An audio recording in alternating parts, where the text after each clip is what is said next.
Happy Saturday, iconic glamours, with the release of the new Frankenstein movie, which is available to watch on Netflix right now.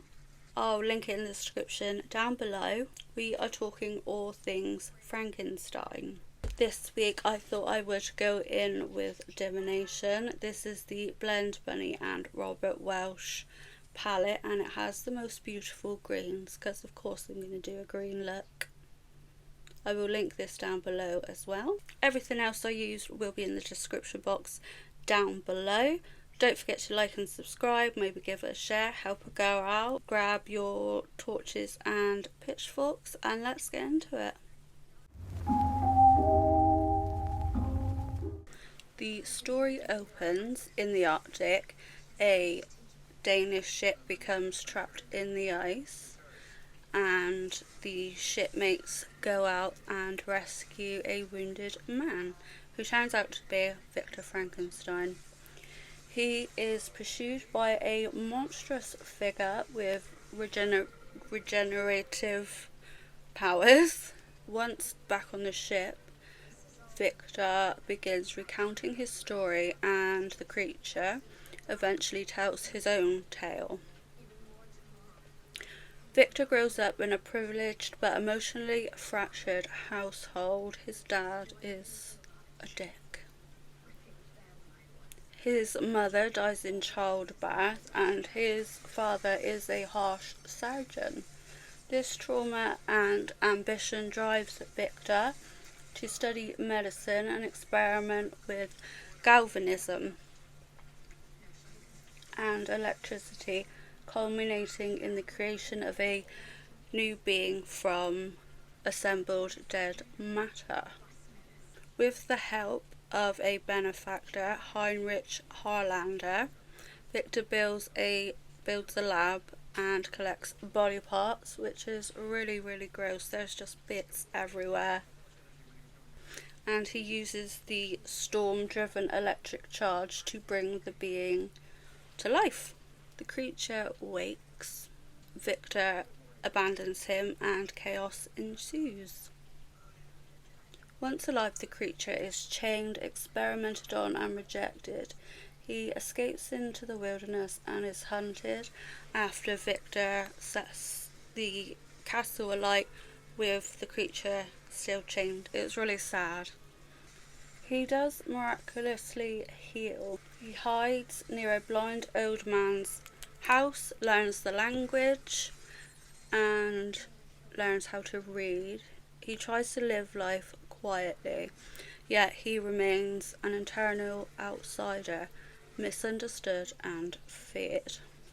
The creature eventually confronts Victor on the night of Victor's brother, William Frankenstein's, wedding to Elizabeth, demanding a companion and possibly setting us up for a sequel, but Victor refuses.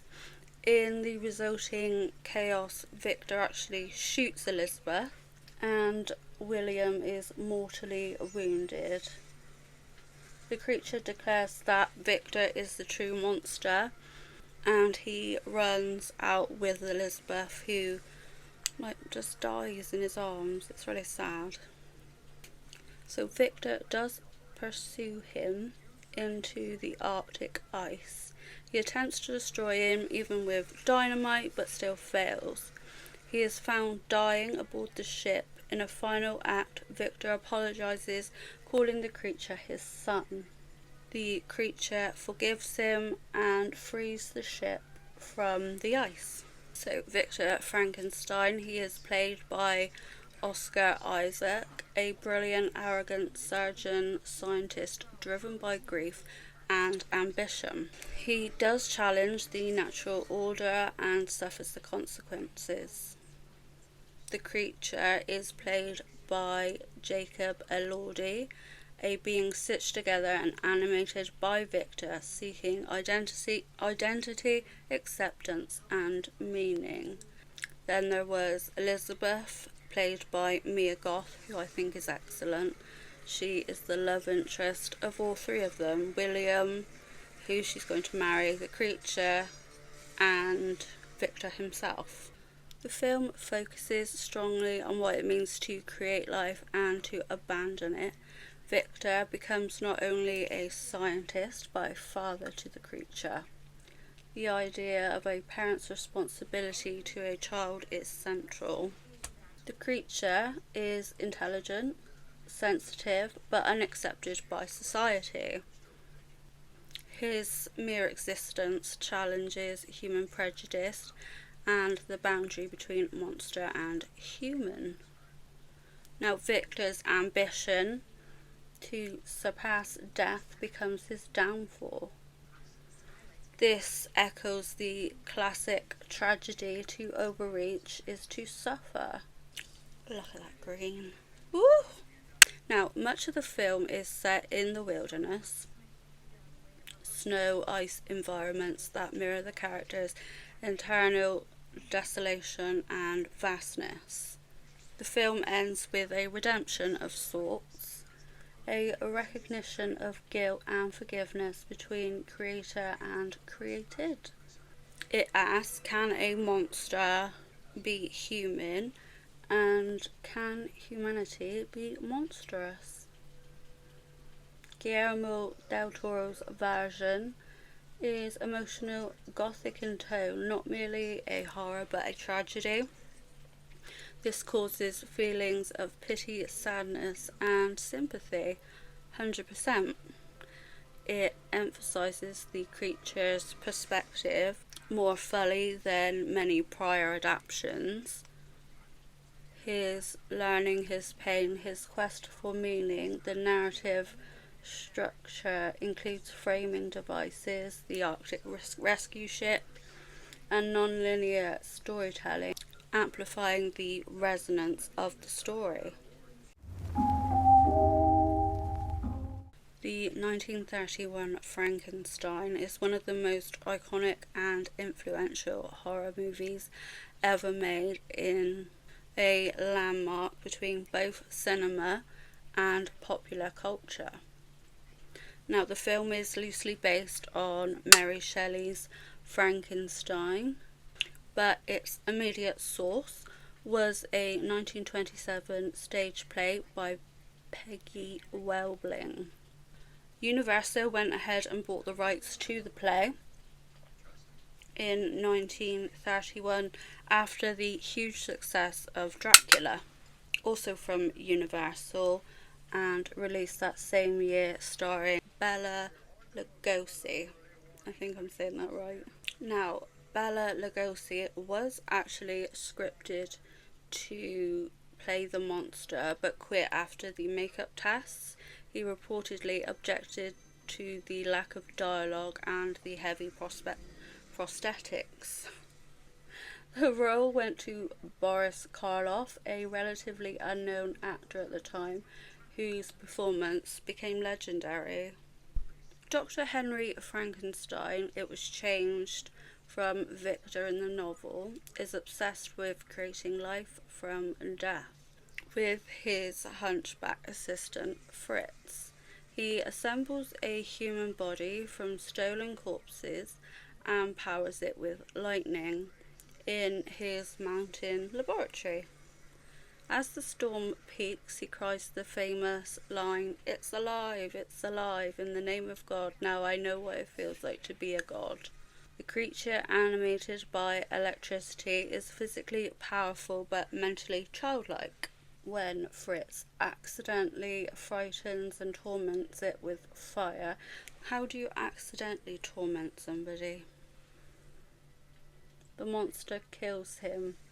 Frankenstein and Dr. Waldman sedate the monster, planning to destroy it, but the creature escapes. The monster does wander the countryside, encountering a little girl by a lake named Maria. In a tragic misunderstanding, he throws her into the lake while playing and she drowns. The townspeople rise up in anger, hunting the monster with torches and pitchforks. Frankenstein confronts his creation in an old windmill. During the struggle, the monster throws Frankenstein from the mill tower but is trapped inside as all the villagers burn the mill down. Frankenstein does survive and the monster is presumed dead. This story could reflect early 20th century anxieties about technology and unchecked scientific experimentation. The monster becomes a victim of human fear, a theme later expanded in the sequels. Now, is the monster evil by nature or made evil by rejection? The 1931 film does hint at the latter. Even though Frankenstein was shot in black and white, Karloff's makeup was a greyish green tone in real life. Jack Pierce found that the colour reflected correctly on early film stock to give a corpse appearance, or a corpse-like appearance. Now, Boris Karloff's Green Monster wasn't just makeup, it was a studio-created icon, refined through decades of books, posters, and publicity. The 1935 film The Bride of Frankenstein is probably one of the greatest sequels in cinema history, often considered superior to the original Frankenstein. It deepened the story, expanded the mythology, and added dark humour, gothic beauty, and an emotional depth. Following the massive success of Frankenstein, Universal wanted a sequel immediately, but director James Whale resisted at first. He finally agreed on one condition: that he could make the film his own and more satirical, emotional, strange, with dark comedy. Production began in 1934 and was plagued by censorship issues. Since Whale pushed the boundaries of what was considered moral or acceptable in the 1930s Hollywood, the film is basically loosed on a subplot from Mary Shelley's novel, in which the monster demands a female companion. Though Whale and his writers took great creative liberties, the film opens with Mary Shelley, Percy Shelley, and Lord Byron. They recount the monster's story. Did not end with the burning windmill.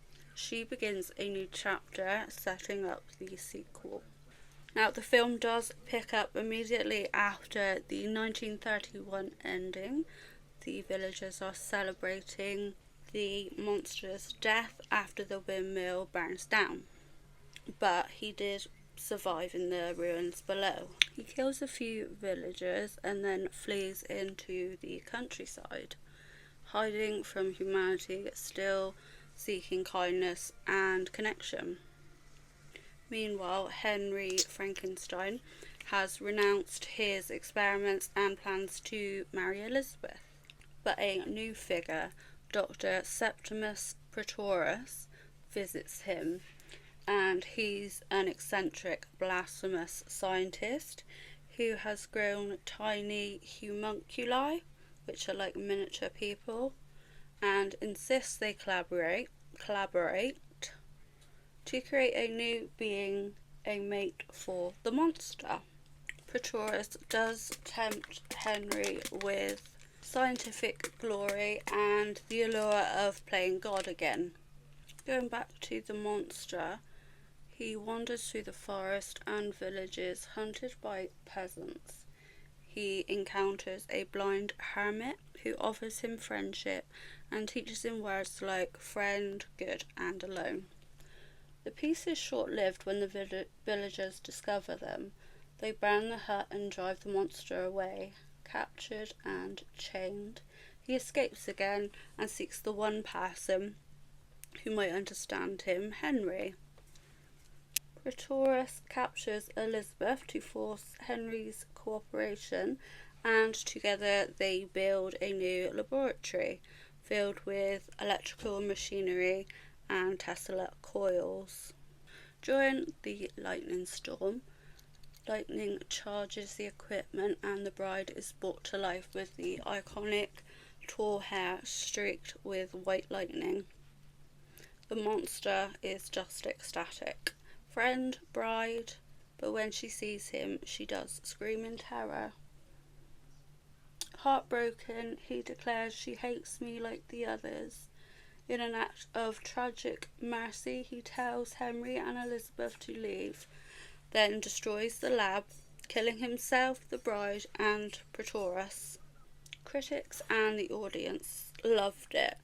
Even contemporary reviews called it more powerful than the original. The bride appears on screen for less than 5 minutes and yet became one of cinema's most recognisable images. Elsa Lancaster played both Mary Shelley and the bride, symbolising creator and creation. The line, "We belong dead," was Karloff's idea. He originally opposed to the monster speaking at all. Censors cut religious and macabre dialect, including Pretorius's more blasphemous statements. I love this blush, look how cute it is. For the bride, Pierce wanted something that symbolised electricity and rebirth, the life-giving lightning to animate her gothic beauty and inhumane, otherworldly elegance, part goddess, part corpse. He based it loosely on Nefertiti's headdress of ancient Egypt, giving the bride a regal silhouette. To emphasise the electrical theme, he added 2 streaks of pure white hair painted and set with wax, which looked like bolts of lightning against the black. The 2 white streaks were painted in using silver makeup dye that reflected light dramatically under the film's expressionists' lighting. The style did take several hours to construct each shooting day, and the electrical crackle of her bath scene was timed so the white streaks flashed like lightning arcs. The origin of the white streaked hair was designed by Jack Pierce, Universal's legendary makeup artist, who had already created Boris Karloff's flat-top monster look in 1931. It is now regarded as a masterpiece of early horror and art direction, a precursor for modern tragic anti-hero films, and deeply personal statement from James Whale, who just poured his identity, wit and melancholy into it. It was added to the National Film Registry in 1998 for being culturally, historically and aesthetically significant. It inspired countless references, from Young Frankenstein to The Bride to The Shape of Water to Frankenstein to Sally from The Nightmare Before Christmas to The Corpse Bride. I could just go on. Now, after The Bride of Frankenstein, Universal horror line had gone quiet. By 1938, theatres were re-releasing Dracula and Frankenstein as a double bill, and it was a smash hit. The studio rushed to produce a new Frankenstein picture to capitalise on the new interest. Returning to Frankenstein's castle, Baron Wolf von Frankenstein, they like their names in this, don't they? Who is the son of Henry Frankenstein, the scientist from the original film, returns to England to reclaim his ancestral estate with his wife Elsa and their younger son Peter. Nearby villagers despise the Frankenstein name, blaming the family for the past horrors. While exploring the ruins of his father's laboratory, Wolf meets Weigel, a deformed shepherd who survived a hanging for grave robbery. Seems a bit harsh. Weigel reveals that the monster still lives comatose in the crypt below. Wolf, obsessed with vindicating his father's legacy, decides to revive the creature, believing it can prove the nobility of his father's scientific work. Now, using the equipment from his old lab, he reanimates the monster. However, Weigel secretly manipulates the monster, using him to murder the villagers, who sentence Weigel to death. The monster, now mute and more violent than ever, obeys Weigel's commands until Wolf discovers the truth.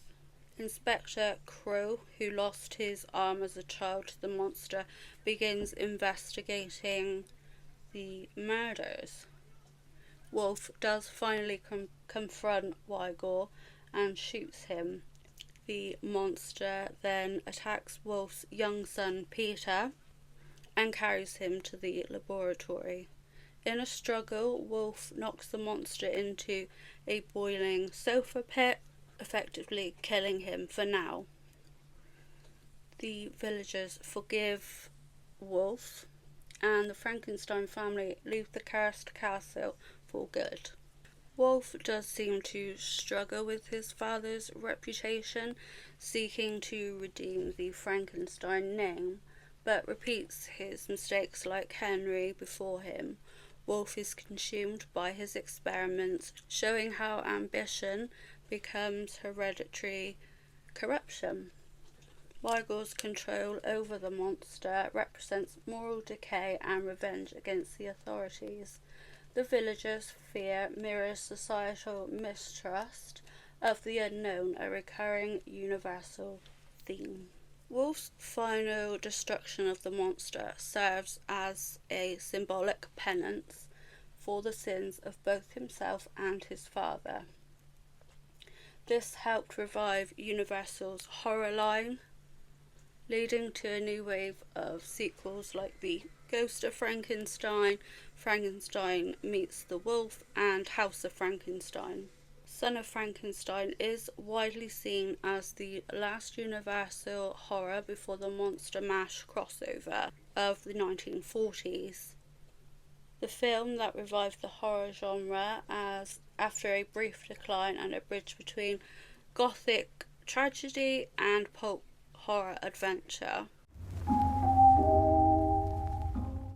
By 1942, Universal was transitioning from a more prestige gothic horror to a more formulaic monster sequels and crossovers.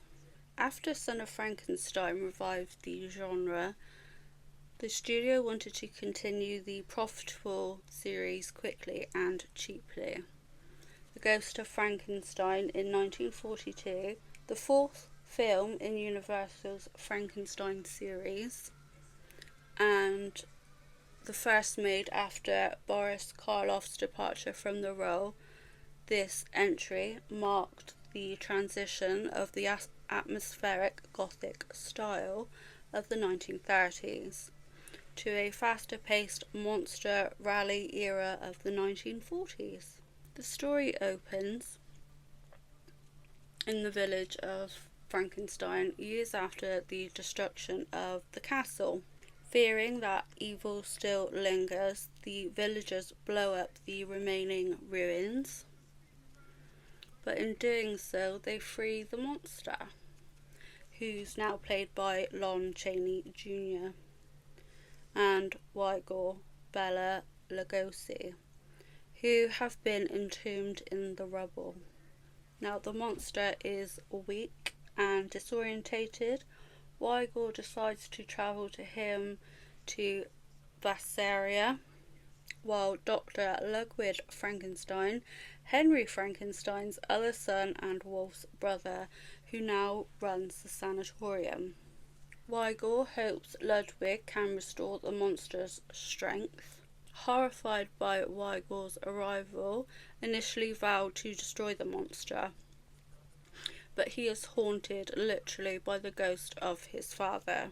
Henry appears in visions, urging him to continue his experiments for the sake of science. Ludwig devises a plan to replace the monster's criminal brain, supposedly from Weigel's influence, with a pure one, that of a good man, his colleague Dr. Kettering. However, Ludwig's jealous assistant Dr. Boehmer betrays him. When Weigel is killed during an altercation, he convinces Boehmer to implant Weigel's brain into the monster instead of Kettering's, a horrifying act of revenge. So the operation is successful, but with one terrible twist. Weigel's mind is in the monster's body, and he begins to take over. Yet, because their blood types are incompatible, the monster goes blind and insane. In a rampage, the monster, now Weigel's brain, kidnaps Cloestine, a little girl who had befriended him earlier. As the villagers riot, the lab catches fire, and Dr. Boehmer and the monster perish in the flames. While Ludwig, Elsa and Cloestine escape, the castle burns, echoing the fiery endings of the earlier films. Each generation of the Frankenstein family is haunted, literally and figuratively, by the sins of the father. Ludwig's dilemma to destroy or preserve his father's creation mirrors the central conflict of the original films. The brain-swapping plot explores the nature of consciousness. Is identity rooted in the mind, body or soul? Weigel's lust for survival corrupts science into evil. The once noble pursuit of knowledge becomes a selfish obsession, once again with fire, destroying the unnatural life and ending the Frankenstein curse temporarily. This was a box office hit in 1942. Audience loved the return of the monster and Weigel. It got mixed praise for its pace and Lugosi's performance, but noted for its repetition of familiar elements. Lon Chaney Jr. reportedly found the heavy costume and makeup unbearable, especially the thick rubber eyelids used to simulate blindness. Lugosi's Weigel was originally supposed to die halfway through the film, but the test audience loved him, prompting rewrites. Sir Cedric Hardwicke plays two roles, Ludwig and the ghost of his father, Henry Frankenstein. This is the last Frankenstein film with any direct connection to the original family line. Just a honourable mention, Frankenstein meets Wolfman in 1943, the fifth film in Universal's Frankenstein series and the first official monster crossover in cinema history. This movie not only continued both the Frankenstein and Wolfman sagas, but also established the Universal Monster Universe decades before modern cinematic universes existed. But I'm going to skip over this one because there's a lot here and we'll be here all day. By 1944, Universal's classic monsters had become pop culture icons, the audiences wanted more monsters and less philosophy, so Universal combined them all into one monster rally, crossing over adventures packed with action and horror. After Frankenstein meets the Wolfman, audiences loved seeing the multiple monsters together. House of Frankenstein was designed as a horror all-star event. The film opens in a prison where Dr. Gustav Niemann, a deranged scientist obsessed with reviving the work of Frankenstein's dreams of revenge on those who imprisoned him. The storm destroys the prison, allowing Niemann and his loyal hunchback assistant Daniel to escape. Niemann and Daniel travel to Frankenstein's ruins in Versailles, where they find the frozen bodies of Frankenstein's monster and the Wolfman, still encased in ice. Since the flood at the end of Frankenstein meets the Wolfman, Niemann thaws them both out, promising Larry Talbot that he'll be free from his curse once he finishes restoring the monster. To get a new chair, my butt's going dead. Daniel, he falls in love with Ionka, a young gypsy woman who cares for the tormented Talbot, but Ionka pities Larry and ultimately kills him using a silver bullet to end his suffering when he transforms. Heartbroken, Daniel turns to Niemann, but the doctor kills him. It's very violent. The monster, enraged by Daniel's death, turns on Niemann and carries him into a swamp. As the villagers chase them, the monster and Niemann are swallowed by quicksand, ending both their lives and bringing another fiery conclusion to the Frankenstein saga. Niemann's scientific ambition mirrors Henry Frankenstein's hubris, but twisted by personal vengeance. Talbot and Daniel are tragic figures yearning for peace and love, not evil.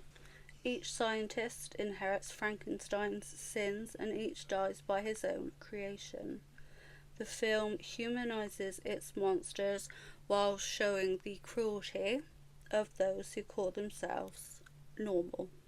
The gothic romance and moral weight of each Universal film gives way to adventure and spectacle.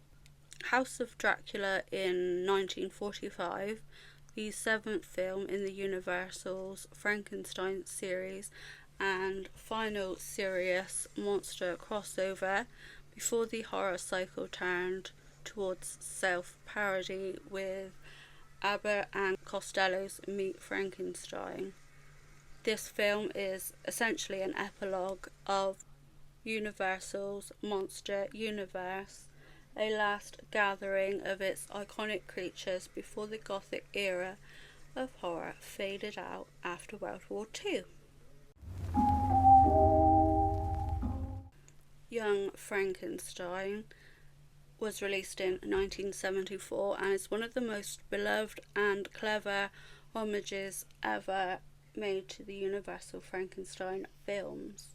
Director Mel Brooks, and co-written with Gene Wilder, it's both a loving parody and a faithful recreation of the style, sets and tone of the 1930s classics, especially Frankenstein, The Bride of Frankenstein and The Son of Frankenstein. Dr. Frederick Frankenstein, played by Gene Wilder, is the skeptical American grandson of the infamous Baron Victor Frankenstein. He initially rejects his family's legacy, insisting the experiments were crap, put it bluntly. But after inheriting his grandfather's castle in Transylvania, curiosity takes over.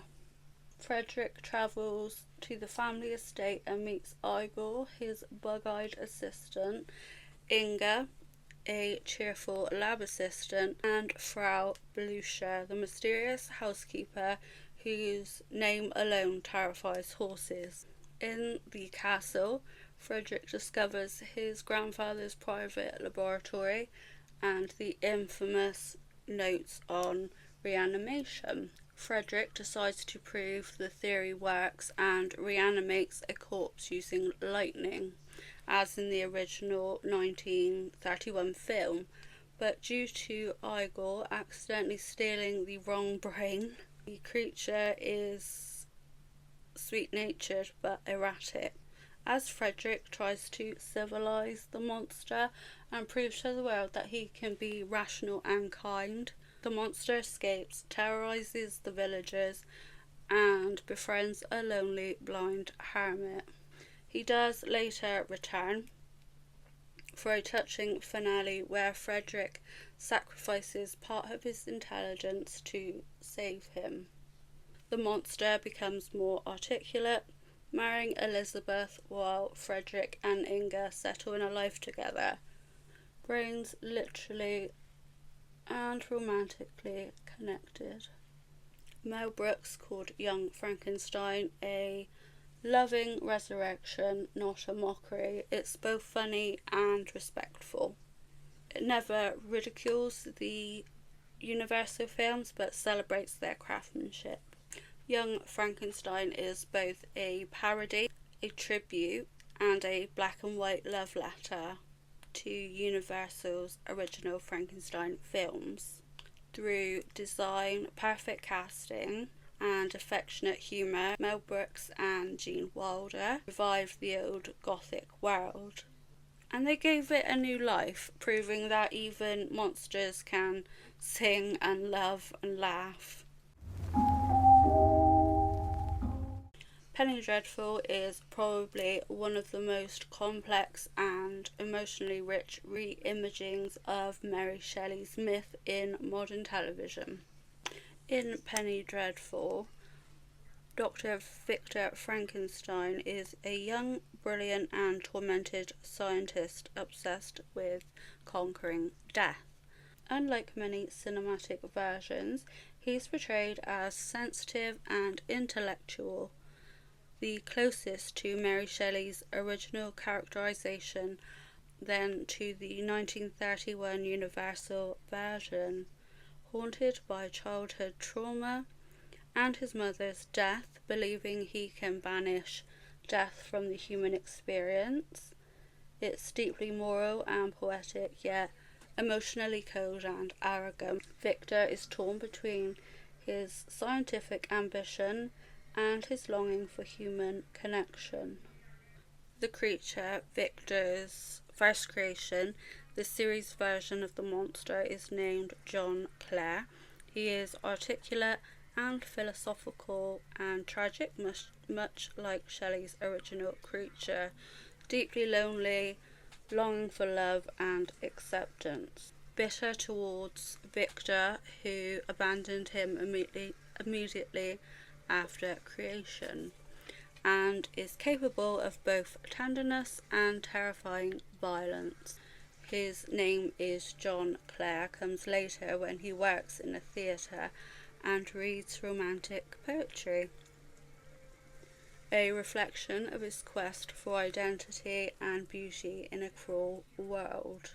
Lily Frankenstein, she begins as Brona Croft, an Irish prostitute dying of tuberculosis.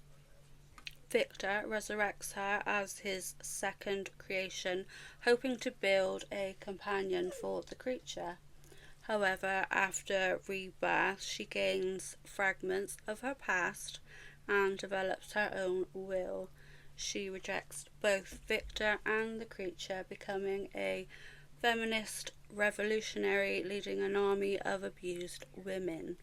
Her arc does parallel the Bride of Frankenstein, but with autonomy and vengeance rather than submission. Lily's white blonde hair and spectral elegance subtly invoke Elsa Lancaster's 1935 Bride, reimagined through a feminist lens. Major storylines across the seasons include Season 1 Victor introduces himself to the main group. His secret that he has reanimated the dead is revealed when his first creature, presumed gone, returns. The creature kills Victor's new experiment out of jealousy, mirroring the Bride of Frankenstein's rejected creation theme. In season 2, Victor resurrects Brona as Lily, planning to make her the monster's mate. Lily gradually remembers her human past and grows independent. The creature demands she fulfill her role, but she revolts, becoming the leader of a pro-feminist uprising. In season 3, Victor struggles with addiction to opiates and guilt over his creations. He tries to cure Lily, attempting to erase her violent instincts. Lily rejects the procedure, confronting Victor. "You would make me less so you could love me more." The series concludes with Victor realizing he must let go of his creations, accepting the limits of human power. Victor Frankenstein is not a mad scientist, he's a poet trying to rewrite God's verse. The series invites sympathy for all three sides: creator, creation, and creations. Penny Dreadful's version of Frankenstein is widely praised for the emotional depth of Shelley's original. Critics actually consider Rory Kinnear's creature one of the greatest portrayals of Frankenstein monster ever filmed. Since Mary Shelley's 1818 novel, its themes and imagery, the mad scientist, the tragic creation, and who's the real monster question, have inspired hundreds of characters across film, comics, animation, literature, and even games. Modern television adaptations like Penny Dreadful's Victor, the Creature, and Lily arcs, The Creature and Lily, are gothic, philosophical, tragic, and deeply faithful in spirit. There's Once Upon a Time's Dr. Whale. Victor merges with the myth of fairy tales. The Frankenstein Chronicles. Inspector investigates reanimated corpses in the 1820s London, which blends detective fiction with sci-fi. Then there is Frankenstein MD. A web series shows a female Dr. Victoria Frankenstein, modernised with a medical school vlog format. And then there's the Umbrella Academy, which has themes of resurrection and artificial life. I, Frankenstein, released in 2024, starring Aaron Eckhart and Yvonne Strahovski, where Adam, a monster created by Frankenstein, realizes that his true calling is to save humanity. After he finds himself in the middle of a war between two immortal clans of demons and gargoyles. Losing my voice. In 2015 we have Victor Frankenstein, which stars James McAvoy and Daniel Radcliffe, where Victor Frankenstein teams up with Igor for a groundbreaking research in immortality in humans. However, his experiments take a horrific turn and Igor attempts to stop him from wreaking havoc. And most recently we have Lisa Frankenstein, which was released in 2024, starring Catherine Newton and Cole Sprouse.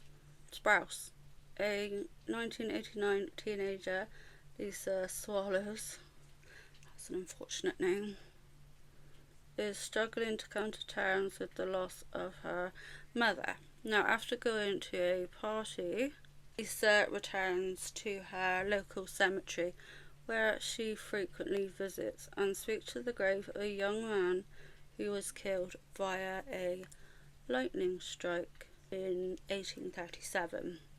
A bolt of lightning strikes his grave, reanimating him. Both Lisa and the creature fall in love. He kills a few people. Lisa attaches the body parts, creating a more human-looking creature. With the police closing in, Lisa implores the creature to burn her alive in the tanning bed to avoid being arrested, to which he complies. The film ends with the creature sitting on a beach reading. A resurrected Lisa lies in his lap and opens her eyes for the first time. It's a different take on the Frankenstein story. NYX have also brought out these new ones. Now these are their jelly jobs. Wonder Snatch and Jelly Jobs. Okay, but these are really cute and they're plumping, but they're plumping without that like horrible like burning feeling. These are really nice and really hydrating and I really like these. No, and I couldn't get it open. Bloody hell. If you look at the dough fit, it's plastic. Cool, right? Now I couldn't finish this video without talking about Shelley's inspiration. So in June 1816, an 18-year-old Mary Goodwin Shelley was staying near Lake Geneva in Switzerland with Percy Shelley, her husband, Lord Byron, the famous poet, John Polidori, Byron's doctor, and Claire Claremont, Mary's stepsister. They were trapped indoors, caused by the 1815 eruption of Mount Tambora, which filled the sky with ash and made the weather cold and stormy across Europe. To pass the time, Byron suggested they each write a ghost story. That single challenge gave birth to two cornerstones of modern horror: Polidori's The Vampire, precursor to Dracula, and Mary Shelley's Frankenstein. Mary struggled to think of an idea until one night, after listening to a conversation between Byron and Percy Shelley about galvanism, the scientific idea that electricity reanimates dead tissue. That night, Mary had a waking nightmare, which she saw a pale student of unhallowed arts sitting beside the thing he had put together. I saw a hideous phantasm of a man stretched out. A man creating life from death became the heart of the Frankenstein. Mary was not just writing a gothic horror, she was engaging in the latest sciences. The concept of real-world experiments like Luigi Galvani's experiment, making dead frogs' legs twitch with electricity, machines replacing human labour. Mary combined science, philosophy and emotion, creating a story that was both terrifying and deeply human. Mary's own life mirrored that of the novel's themes of death and creation. Her mother, Mary, died shortly after giving birth to her. Mary herself lost several children, including an infant, before Frankenstein was written. She felt guilt and grief about motherhood and creation, ideas that echo Victor's horror at his own child. Percy Shelley's radical ideas about science, morality and free will also influenced Victor's character. So Frankenstein is both a story about scientific ambition and about creation and loss. Oh, my hair is a mess and I can't do anything with it. Right. Mary began the story on June of 1816. At the age of 18, she finished the first draft in May 1817. It was published anonymously in January 1818, with a preface from Percy Shelley, leading to many thinking that he himself wrote the book. However, Mary's name does appear in later additions in the 1831 edition, heavily revised by Mary, is the version that most people do read. In it, she emphasised fate, morality, and the female perspective, deepening its psychological power. Frankenstein was revolutionary. It was the first modern science fiction novel replacing ghosts and magic with scientific possibilities, a horror born from human ambition. Shelley, a teenage woman, invented a genre dominated by men for centuries. It changed literature, science, and cinema forever, giving us the archetypes of the mad scientist and the sympathetic monster. In Mary's own words, I busied myself to think of a story which would speak to the mysterious fears of our nature and awaken a thrilling horror. Grief, imagination, and genius. She infused Gothic terror with enlightenment, science, and in doing so invented the myth of the modern creator. This was a story. Caroline did one hell of a job researching this. I hope you enjoyed Frankenstein. If you're still here, you're the real ones. This could easily have been 2 videos. Don't forget to like and subscribe. Stay spooky, stay glam, and I will see you next week.